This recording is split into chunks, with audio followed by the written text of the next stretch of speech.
Hare Krishna. Hope you're doing well. Let's get started with this question on estimation, which involves method of moments estimation, maximum likelihood estimation, unbiasedness, and consistency. So we are given this random setup, random sample of these very random variables, which is following this distribution. By the way, this is actually, if you look at this thing, this is geometric. And we are given that if we look at the method of moments estimator for the parameter theta, which of the following statements based on that estimator are correct? So let's begin. Because it's a method of moments question, let's start with the expectation itself first. When we take expectation of y through the series of steps, it will come to this. Again, we can make use of the fact that 1 plus y follows geometric also to come to this quicker. But it's important to note that this infinite summation of this geometric series like infinite summation, this is equal to this. It's important to have this result in mind. Yeah.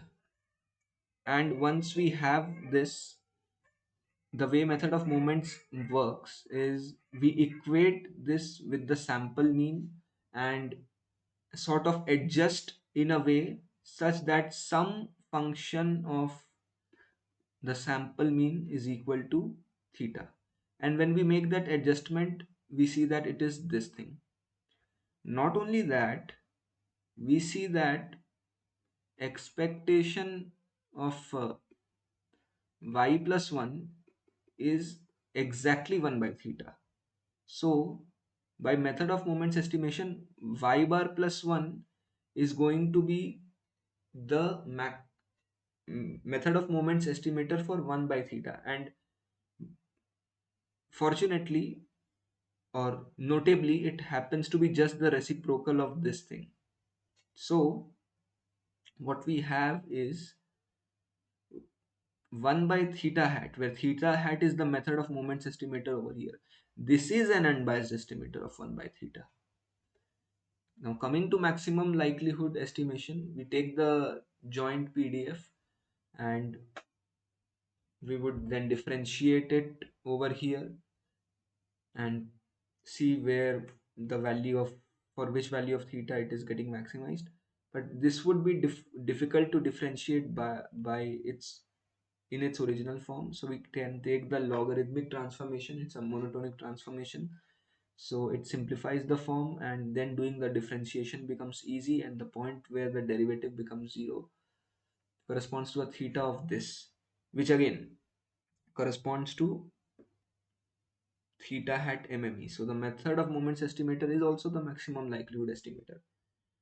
Again, by using 1 plus y follows geometric, if you happen to remember the properties of geometric distribution in the moment of exam, you can just use that directly also. That would be quicker. And for the last part involving these two, let's think of it intuitively. We know that this thing, like exactly this thing, y bar plus 1 is unbiased for 1 by theta.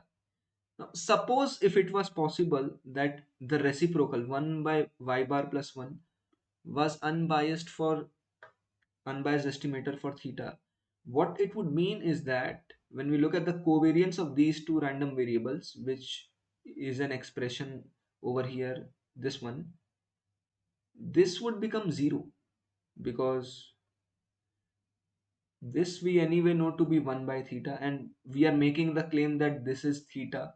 So 1 by theta into theta is 1, 1 minus 1 is 0. But it doesn't make intuitive sense at all, because if you look at y bar plus 1 and 1 by y bar plus 1, when you increase this is naturally going to decrease. We are dealing with the non-negative set of, the domain is non-negative, elements that are non-negative, so this has to behave like this. So there has to be a kind of negative connection between them, and covariance is just a different version of correlation in some sense. So the covariance has to be negative. It doesn't, we don't exactly have to know which exact negative value, but negative, and so it cannot be zero. So this cannot be unbiased, and this is incorrect. These two are correct, this is incorrect. And for consistency of the estimator, we know that expectation y bar plus 1 is equal to 1 by theta. And in fact, if we take if we take y plus 1 whole square, the expectation of this would also, by the summation, will turn out to be, just by looking at the structure, we'll be able to say that it is something finite, and hence the variance of y plus 1 is also finite. And when you bring in the angle of variance of y bar plus 1, it becomes variance of y scaled by a factor of n, so it goes to 0, which means y bar plus 1, anyway it was unbiased, it is also consistent for theta, sorry, 1 by theta.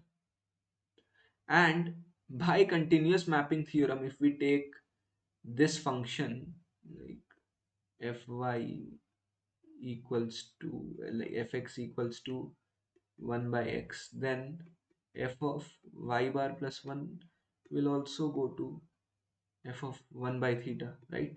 By continuous mapping theorem. So it would mean that 1 by y bar plus 1 would be consistent for theta. This is correct. And that's it.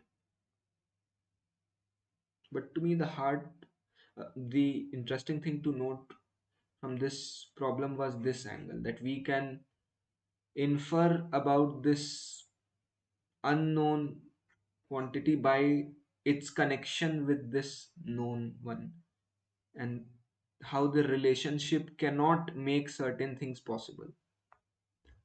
So that was it. Take care. Hare Krishna.